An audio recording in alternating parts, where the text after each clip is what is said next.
I'm going to open this up with a question. Who's more difficult, Fatalis or Primordial Malzeno? Iceborne or Sunbreak? Great Jackrus or Buldrone? I guarantee these questions alone will split players into two groups, and that's because difficulty is not only subjective, but also dependent on the player's choice. With that in mind, after being hands-on with the Wilds beta, I formed my own opinion on this. Do I think Wilds is easier or harder than World or Rise? Let's take a closer look. Wilds has achieved something many of us have sincerely dreamed of. They've managed to merge the immersion and weightiness of World with the fun, stylish gameplay of Rise. Depending how you look at it, this can make the game fundamentally easier or difficult. Let's start by looking at the weapons. Every single one of them, and I truly mean this, has been overhauled to some capacity. Whether that be through new moves, combos, or in some cases, new core gameplay changes such as focus strikes and offset attacks, altering the way you approach the weapon. For instance, take the Greatsword. While its move pool feels largely unchanged at first glance, the way it plays is dramatically different. One of the standout features is its focus strike. If you don't know what I mean by this, it's the move you can use against monsters' wounds. I'll be making a video in more detail on this topic in the future.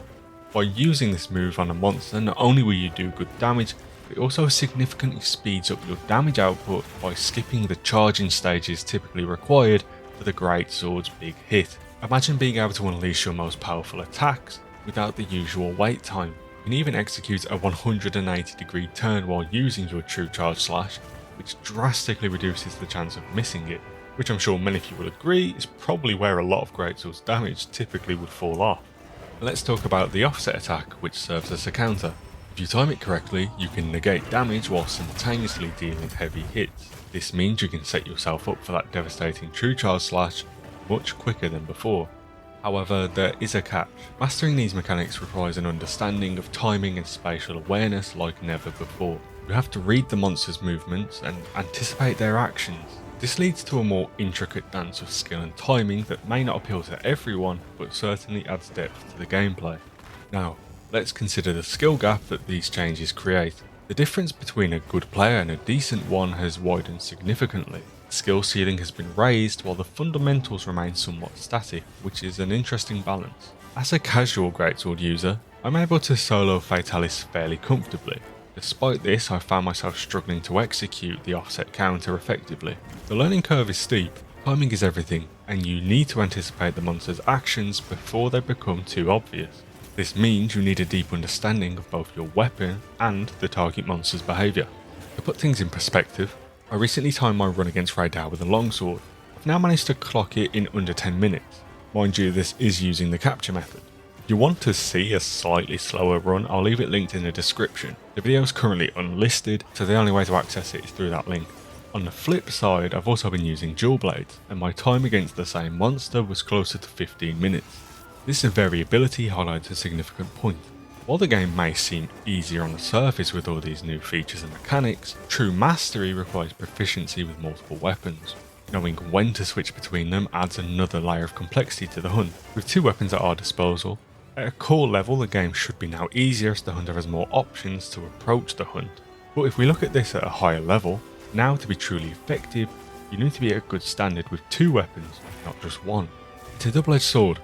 For weapon specialists, this new system means you can truly shine, but for casual players it may feel like an insurmountable wall. This balance is crucial to the experience, and it raises questions about accessibility for newcomers to the franchise. So what does this all mean to casual or new players? Simply put, it makes the game more enjoyable. Yes, there's a lot more to learn, and that can be intimidating or even overwhelming at times. However, it's also key to note new players aren't expected to master every nuance right away. It may feel overwhelming at first, but we'll explore that aspect more in another video. Let's shift our focus to the monsters. In the beta, Raidar has proven to be a formidable opponent. Without food buffs, he can deliver devastating one-shots if you make a misstep. It's a test of patience and skill, demanding that you stay alert and agile during the fight. If you position wrong or do something at the wrong time, he's incredibly punishing.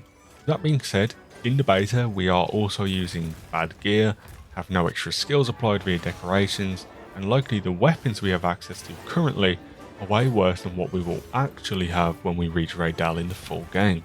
I suspect that the final version of Raidar will be much more manageable than what we're currently facing in the beta. If I manage to get him down in under 10 minutes with only 6 hours of game time roughly speaking, I'm sure I'll steamroll him next year.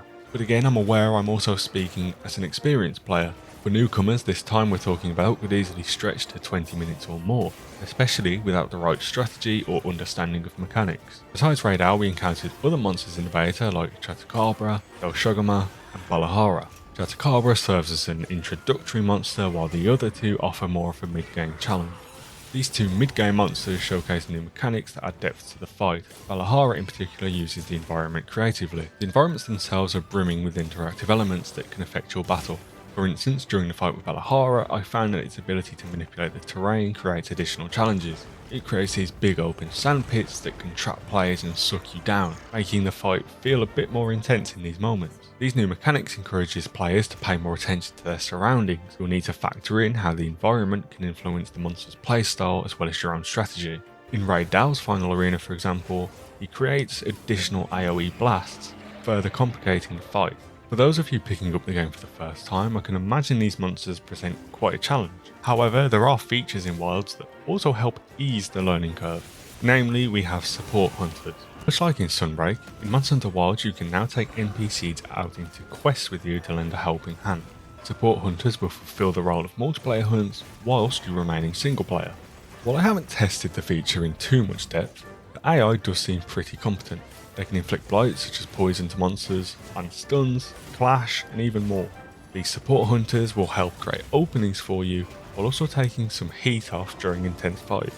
If you find yourself struggling against a particularly tough monster, having the NPCs on your side can make a huge difference. Additionally, the environment is packed full of helpful mechanics and features to assist you during your hunts.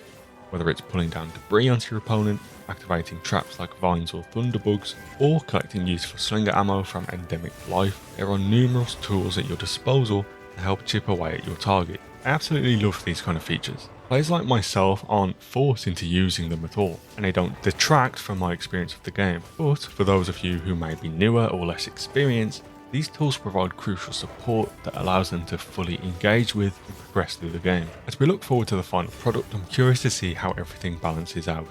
Will the top 10% of players find a game too easy once they've mastered newly changed weapons, or will more casual players find it overwhelmingly difficult with so much information to digest? I'd love to hear your thoughts on this. What's been your experience so far in the beta? Do you feel the new mechanics enhance or detract from your gameplay? Finally, do you disagree with any points I brought up today? Thanks for watching.